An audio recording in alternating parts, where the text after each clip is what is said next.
नमस्कार कमल सर, के गर्दै हुनुहुन्छ? म यहाँ बुवाले पुरानो कलाहरू बनाउनु भएको थियो, त्यसलाई यसो रङ गरेर निकाल्न लाग्छु, निकाल्दै काम गर्दैछु।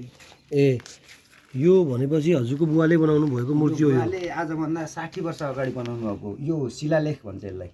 शिलाबाट बनाएको यो। अरू पनि छन् बुवाले बनाएको कृतिहरू। यो चाहिँ कुन भगवानको हो? यो चाहिँ गणेश भगवानको।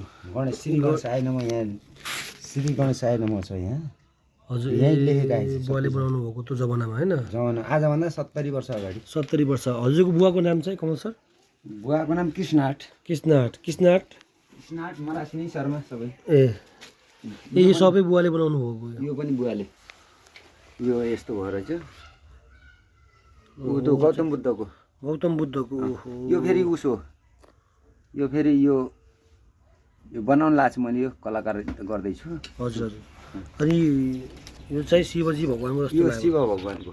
यो पनि पत्थर मूर्ति है, पत्थरबाट कुँदेर बनाएको है। हजुरको बुवाले बनाउनु भएको। अनि यो चाहिँ फोटो चाहिँ कताको फोटो चाहिँ यो काठमाडौँको चाहिँ त्यो के अरे सबभन्दा पर्यटक आउने ठाउँ के यो के अरे त्यसको नाम? असन बजार है। असन बजार। कति वर्ष पुरानो? ए, धेरै पुरानो। हजुरको बुवाले बनाउनु भएको कि लिएर आउनु भएको? यो बुवाले चाहिँ ल्याउनु भएको कि कहाँबाट है, पहिले जमानामा ल्याउनु भएको है यो। हजुर। यो राधाकृष्ण। एहे, यो पनि राधाकृष्ण।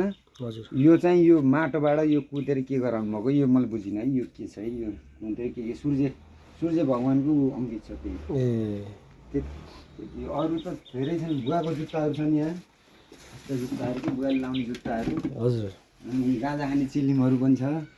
बुवाले भने चाहिँ खानुहुन्थ्यो त्यो जमानामै खानु। अनि हजुरको यो घर त पुरानो, धेरै पुरानो छ। धेरै पुरानो। यो आजभन्दा भूकम्पले पनि अगाडि नै बनेको घर। भूकम्पले नि खायो जस्तो छ। भैँचालोले नि खायो। हजुर, त्यही त नि देखिन्छ। सबै चर्केछ। हजुर, सबै चर्केछ। हजुर, चर्केछ। मैले केही सहयोग माग्दिनँ फेरि। ए, हजुर भनेको दिलदार मान्छे कमल सर। ल नमस्ते। ल।